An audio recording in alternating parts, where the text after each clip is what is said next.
Welcome to Firsts in Fiction, your first stop for learning to write fantastic fiction.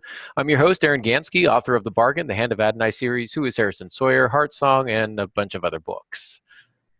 Today with us, Molly is not here.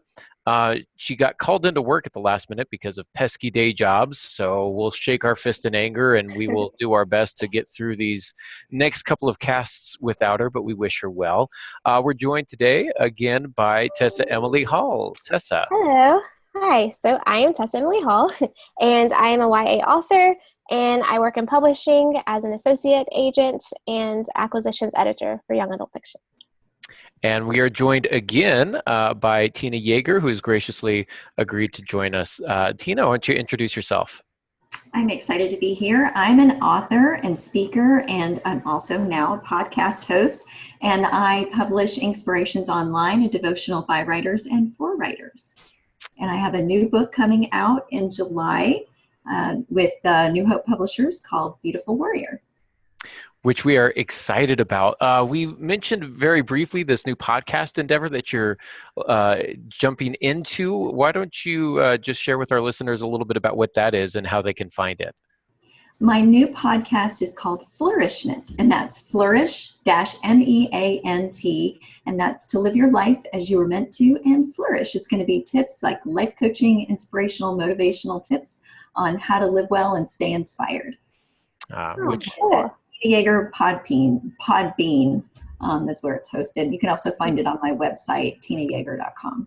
All right, tinayeager.com. That'll be nice and easy. So yeah. That sounds awesome. I know we definitely need some life coaching from time to time, so I'll probably be tuning in when I get a chance. So reminders, Molly is much better at these than am I, but if you're watching us on YouTube, thanks for that. Go ahead and give us a thumbs up. Only if you like us, though. If you don't like us, don't hit the thumbs up. Just move on with your day, and we're all fine here. But if you could, that would help us out quite a bit. The best thing that you can do is just kind of word of mouth, letting people know who we are, what we do. We do it free. There's no subscription or anything involved. It's just good content for writers. So, and what am I missing? Share us on Facebook, Twitter, blah, blah, blah. I forgot something, I'm sure. So this is why Molly does this. She's so much better than me. Yeah. Subscribe on to our YouTube channel and make sure you're checking us out at our websites. And just kind of checking in with us there. We like hearing from you guys. You can always send us your questions and we'll answer those. So all that kind of stuff. Today, we are going to be getting into immersing readers in the fictive dream, which was the another topic suggested by Tina. It's one that's very near and dear to my heart, and Tessa, I would imagine yours as well. Just real quick, the fictive dream, I'll kind of jump in with a quick description of what that is, what it means. I believe the phrase was coined by John Gardner, and he talks about creating this real and vivid fictive dream. The idea is that the readers are pulled into the story, that they no longer feel like they're reading, but they actually feel like they're experiencing. Tessa, when we talk about the fictive dream, the term that I've heard you use to describe kind of the same thing is deep POV. Is that right? Yes, definitely. So writing in deep POV and even applying showing techniques can help to create this sort of fictive dream experience for your reader, where basically like the surroundings of that reader will disappear and they'll just become sucked into the story. Mm-hmm. There are ways to do that through the use of showing, not telling, through the effective balance of external detail and interior monologue, kind of the thoughts of the character, to create those kind of immersive elements. But Tina, you've got some notes here as well. What would you say, since this was kind of your topic idea, what would you say are the keys to capturing the reader's imagination? I would say you have to do setting, and you also have to do imagery, so that there are unconscious things and cues that are going into that reader's mind that are pulling them in and deepening their anchor in the emotional content of the story. And there needs to be an emotional connection. How many times have you read a book or watched a movie and put it down just because you couldn't connect with any of the protagonists' thoughts, feelings, perspectives, or any of the characters. Even the antagonist didn't seem realistic to you. So I think those are all connected and they're interdependent, and we have to involve all of those things with what the reader's experience of that dream will be. Makes me think of Inception. Did any of you see the movie Inception? Yeah. If you have things that are in the consciousness that are fighting against believing that, it's going to pull the reader out of the story, much like in the movie Inception, when you had someone who was part of that dream world, who was represented the consciousness of the actual dreamer, fighting and attacking the person visiting that dream. I don't know if you remember that part of the movie, but if it wasn't realistic enough, if it was too much of a jump for the person visiting the dream, they would get attacked and pulled out of the dream altogether. Interesting. I like that parallel. And it's interesting that you mentioned that, because we talk about the fictive dream, and as a fantasy writer and an appreciator of sci-fi and things of that nature, kind of these genre types of books, it seems like, how can we create a real, vivid fictive dream that readers are going to buy into? Obviously, if I'm writing from the point of view of a dwarf or an elf or an alien, the reader knows that this is fake. But the way to kind of handle that, you've mentioned it, setting imagery and this emotional connection. There needs to be that emotional tie to the protagonist, number one. Whether or not it's human is irrelevant. But what you want to do is, I would also add, setting imagery, emotional connection, I would also add consistency within the world. World consistency, and because you're creating a setting, whether that's the planet Zarkon 4, or it's some sort of fantasy world like Alrusia in my books, or it's Middle Earth, whatever the case may be. If we see a wizard, okay, that's fine. If we see a dwarf and an elf, I'm fine with that. If a spaceship lands, now I have a problem, because you've already told me we're dealing with swords and sorcery, and all of a sudden this spaceship comes out of nowhere. That's going to break things for me at that point. These types of inconsistencies can also break the fictive dream. If you've established a world in which your wizard can only cast 3 spells per day, and all of a sudden they're casting 12 spells, well, you've told me one thing, but you're doing something else. And now I feel like you're cheating, and it's that kind of a thing is going to pull me out of the story. So when we talk about this real and unbroken, vivid, fictive dream, what we're talking about is the immersion of the reader into the world, and avoiding things that are going to break that, whether that's an inconsistency in story, or not rendering the setting with as much detail as possible, or not delving enough into the psyche of your protagonists or antagonists. So how do you go about doing this, Tina? What kind of strategies do you use? I think the beginning is the setting, because you have to draw the reader into the story through the setting by setting a mood. And you don't take a long time. You don't want to get them lost in so much narrative description that they're bored to death.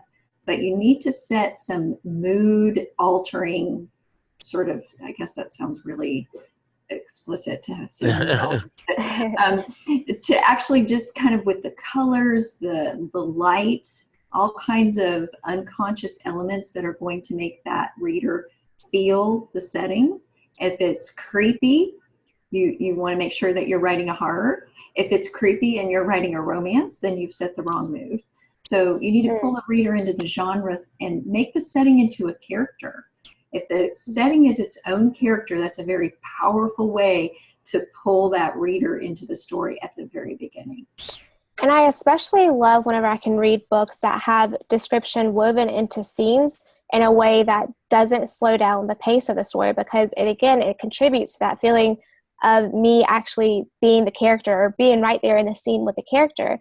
And I especially love when this can be shown instead of told, because when description is told, then that tends to remind the readers that, yeah, I'm reading a book and this was written by an author, rather than, allowing the scene to just unfold before them. And there's a lot of ways that we can include like this author intrusion sort of thing. And a lot of times it is through just slowing down the pace of the story, through, including a lot of description and that sort of thing, or even having the story world interrupted, like what Aaron was talking about.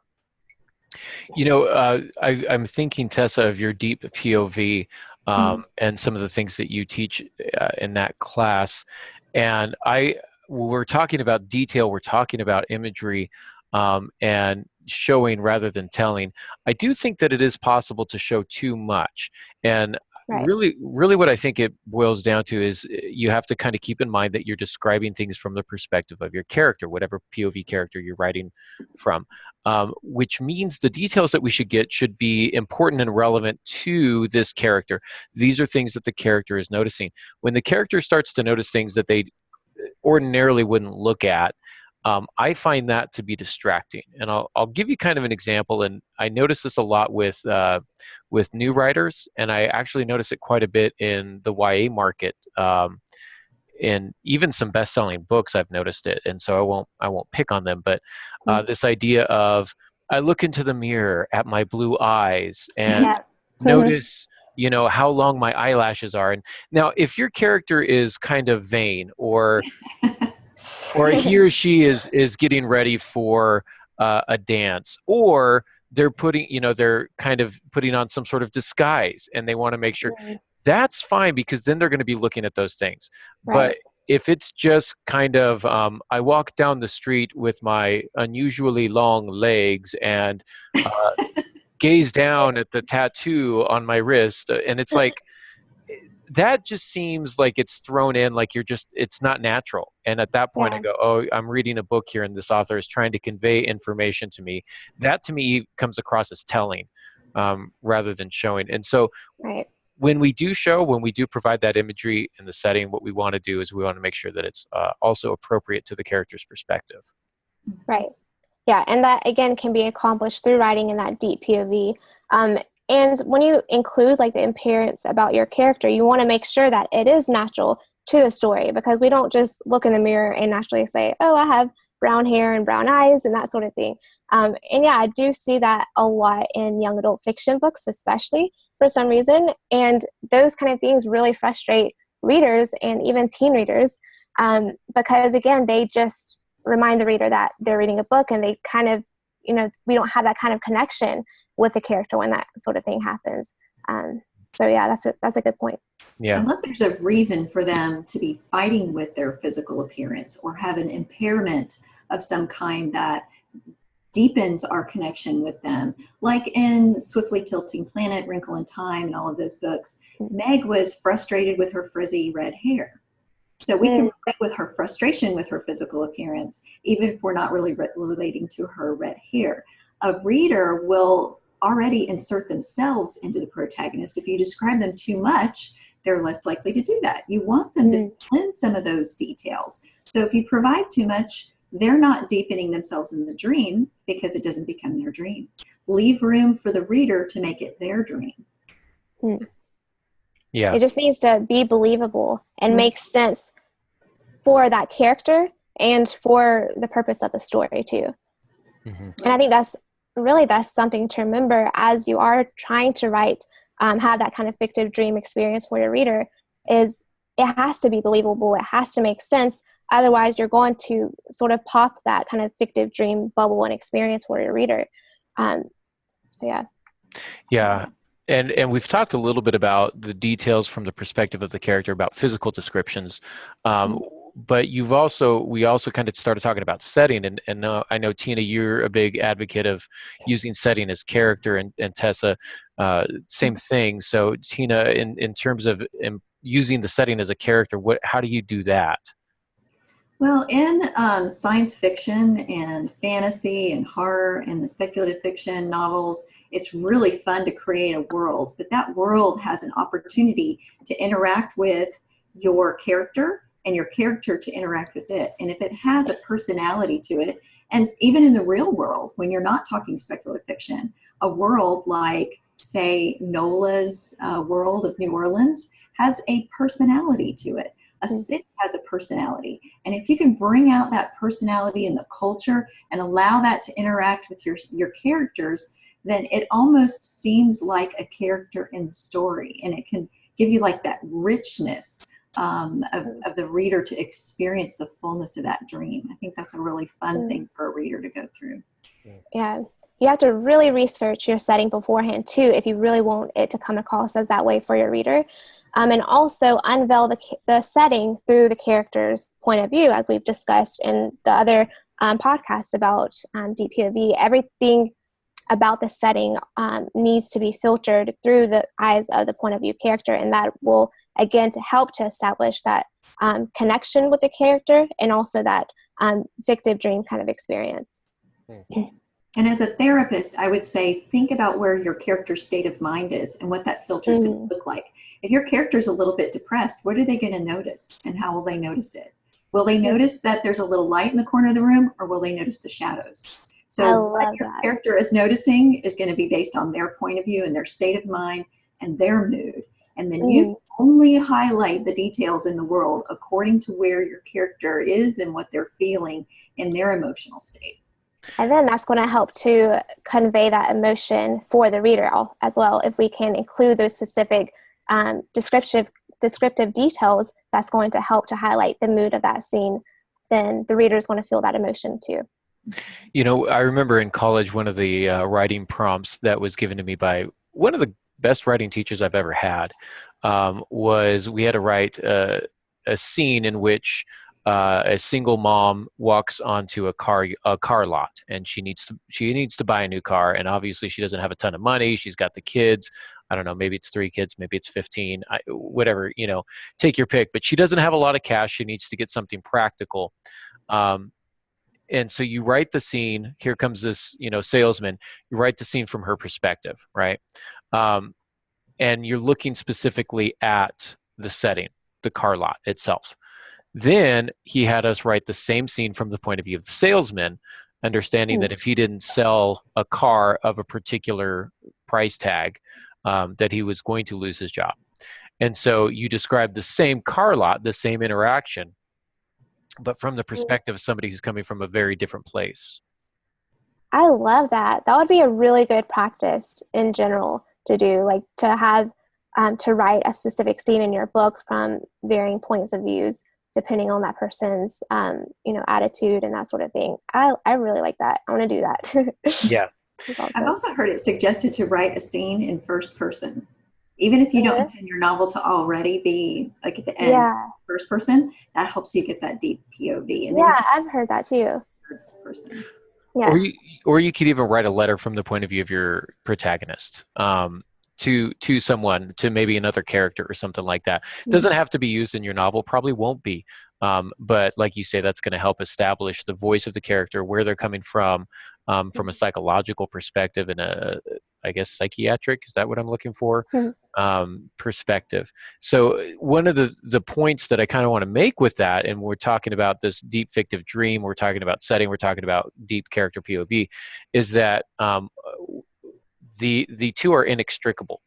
Setting will have an impact on your character. If it doesn't, you're doing something wrong, or you're not doing something right, however you want to say it.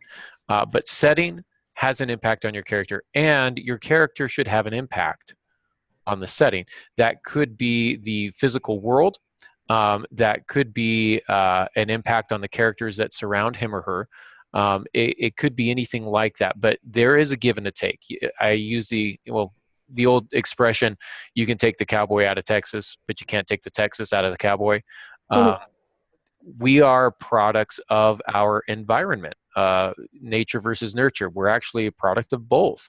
And so looking at that, one of the things I'll give Molly a bit of a shout out here is when she was early drafts of NOLA, in the first few chapters, she was describing New Orleans.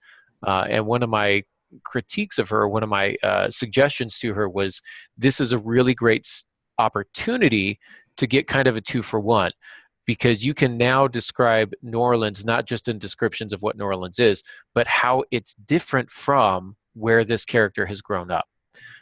It's not Southern California. It's not, the desert or wherever it is that her character comes from. It's a vastly different big city, not the small town that she grew up in. So she's going to feel a little bit out of her element. Maybe she's going to be excited. But when you're doing that, when you take a character from one setting to another, you can actually get a lot of bang for your buck, if you will, just in describing the setting in context of how it's different from where they've come from originally. And that is going to deepen the point of view character, and it's going to help us kind of become to establish that fictive dream, if that makes sense. Mm-hmm.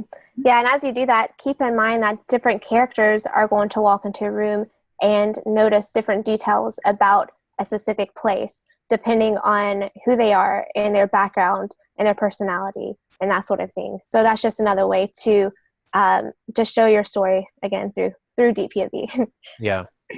That can heighten tension and conflict as well. How one character sees it differently from the character, and how your character has conflict and tension with that character of the setting. So. Yeah. Two people go to a party. One is an incredible introvert. The other is an extrovert. It's a big party. There's, lots of flashing lights and big, music is loud music, and people are dancing. And this poor person wants to weep and turn into a puddle. But the person next to him is like, man, this is exciting. I love this. Let's go dance. And it's like, you are outside of your mind. What we're doing is the setting is creating conflict. You're describing that from the point of view of the introvert. You're focused on how overwhelming it is, how many bodies are in the room, the heat, and the stench of body odor, and you're going to describe it in a very unappealing way, so that we understand the character is uneasy. But through the dialogue of the other character, you get the sense like, man, look at these lights, the colors are so brilliant, and it just makes me feel alive. Now we're getting kind of the opposite side of the coin there. So you're establishing the deep point of view, you're giving us valid descriptions of the setting, and you're telling us how the setting is impacting the character, and vice versa. So that little things like that. How does my character see the setting? What is its impact on them? And I think what you want to do is you want to focus. One of my strategies is you want to focus in on the particular details that are going to give you the most bang for your buck. You don't need 12 pages of description. You just need 2, 3, maybe 4 descriptions that are going to be the most noticeable to your character and the most impactful on your character. Tessa, what kind of strategies do you use when you're trying to kind of establish the connection between setting and POV character? Well, one thing I also think about is what memories that the characters have attached to that specific location and how that's going to affect them physically. So like if a character in our young adult fiction, so I'm thinking if a character, the smell of cafeteria food, that reminds them of, being bullied in the cafeteria, then that might, make their stomach turn and that sort of thing. But again, a character who has different memories attached to that cafeteria, someone who's popular and, has a lot of friends in school and enjoys actually having the lunchtime at school, then they're going to approach that time a different way. They're going to have a different kind of physical reaction to that time. So just keep that in mind, that's another way to not only unveil the description and the setting, but also to allow your reader to have that deeper kind of connection with your character, and by showing them a glimpse of their past as well and how their past has affected them in their current state. I really love that. That's a great technique to tie setting to character and also develop the backstory of your character without it being heavy-handed or having to resort to the flashback. And it's natural. Yeah, it's natural because it presents itself organically like it would just in real life, rather than, pressing the pause button of the story in order to tell this reader all this backstory information. Absolutely. Absolutely. Tina, how about you? What strategies and tools do you have in your back pocket?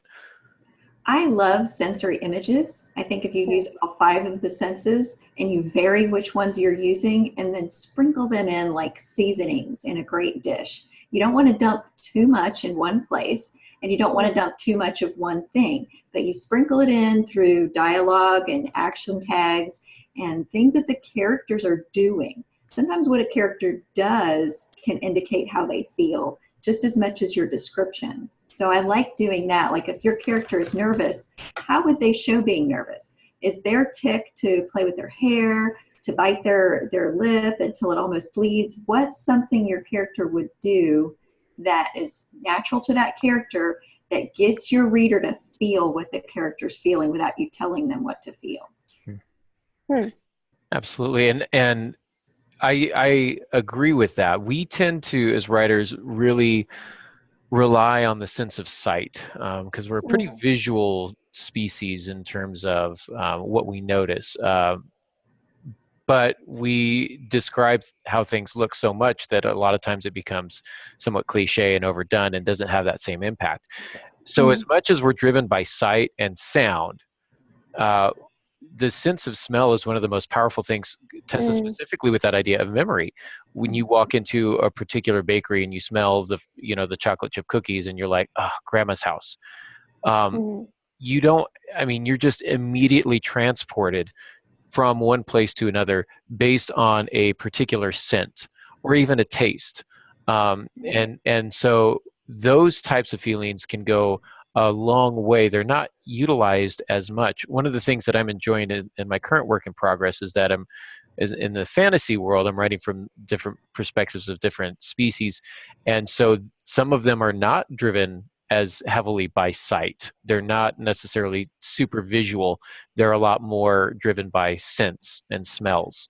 And so that's becomes kind of the driving force. I've had to really kind of up my game in terms of how things smell and what it means, and what scent means danger and what scent means safety. So that's kind of an interesting thing as well. Yeah, it can sort of create a 4D kind of experience for the reader. So that's something that we have that we can use that filmmakers can't use, because they can only use, sight and sound, obviously. But as writers, we can create that sort of whole experience for the reader. And because of that, we can allow the emotion to come across even more effectively, to really use sensory details to pull at heartstrings and to unveil characterization, and use sensory details to highlight on the specific emotion for that scene, the specific mood that we want the reader to feel too. And don't forget touch and temperature in that tactile sense, because that can be really effective, especially with horror. Sometimes you're in a horror novel and you're in the dark. So what you're feeling in the darkness can be incredibly impactful for the reader's immersive experience of that horror scene. Yeah. I love that. If you find yourself struggling with this, there's a couple more things. We're running out of time, but there are a couple points I want to hit on real quick. But if you're having difficulty with that, one suggestion, one writing prompt you can do is to write from the perspective of somebody who's blind. Tina, as you said, when you're writing a horror novel and somebody's in the dark, you can't rely on sight. You can't describe things in terms of how they look. It's dark, very dark, really, really dark. I mean, come on. And so instead, you have to rely on what senses are available to them. So write from the perspective of somebody who's blind, or write from the perspective of somebody who's deaf, or if you want to get really crazy, Helen Keller.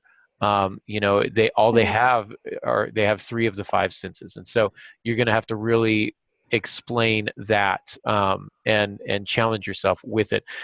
Again, you may not use it in your novel, you probably won't, but it should be good practice for you to kind of help develop and hone these skills. And as we always say, don't worry about it being good, just worry about it getting done. And the more you do it, the better it will get. Your first drafts are always going to be a little bit rougher. But the last thing that I want to make here, actually, I'll ask you, Tina, because they're going to cut us off here in a minute, is this idea of symbolism and writing using images as symbols. How do you handle that? I would say your descriptions of light and darkness, your descriptions of things that the character notices in the room, can set a symbol, a foreshadowing symbol, without being overt or obvious, that tells what's going to happen later in the story. It can be a very powerful technique, and it's very subtle. If it's too obvious, it doesn't work. But you plant something in the unconscious mind of the reader that they'll notice later. And it's something that you tip them off in their unconscious and set a mood and kind of begin to unravel. Because you're only going to describe so much of a room or a setting or a scene. But if you choose carefully what you're setting up so that it foreshadows what's going to happen later or happen now. And that can be a good way to illustrate the theme that you're trying to get across in your book too. I love symbolism. Yes. I like what Stephen King says about it, which is that you shouldn't necessarily be putting symbolism in, especially in your first draft. Instead, what he says is in your second draft, as you're going through, you will notice that you have been coming back to the same descriptions time and again, that you have been unconsciously echoing particular images that seem to have some sort of resonance beyond just the literal image. And then as you go through on your second draft, your third draft, that's when you play it up a little bit. And I think that's really powerful. If you know going into it that there's going to be something that's somewhat symbolic, that's fine. But it's one of those things where I think symbolism kind of announces itself as you go. And if you're trying to force it, it's not going to come out right. But if you just simply allow for it to develop naturally, it's going to be far more powerful. In my first novel, The Bargain, it's a small community, and there's railroad tracks that go through it, and it's kind of driven by the train. It's a town. Okay. Anyhow, but the idea of trains and what they represent and the power of the train and the speed of the train and all of those types of things kind of echoed throughout different characters' lives. And so it's something that kind of tied them all together. And in a story of somewhat loose short stories that kind of revolved around each other, the train became kind of a constant that they could all come back to and relate to. And so that was something that kind of developed, I noticed, on its own. And then I went through on second draft, third draft, fourth draft to try and highlight that. So yeah, that actually happened to me too with my first book, Purple Moon. The symbolism was a moon, but I didn't choose that. Kind of unveiled itself naturally because the main character loved the moon. She's an artist. She would always draw pictures of the moon, and it actually has to do with something that happened in her in her childhood. And then I noticed that her name actually means moon, Selena, which was really cool to find out. And it just the entire symbolism helped to highlight on the theme too. And that's something, again, that happened naturally without being forced into there. I love that. That's really awesome. Anything, we've got about 5 more minutes remaining. So any last minute comments here before we sign off?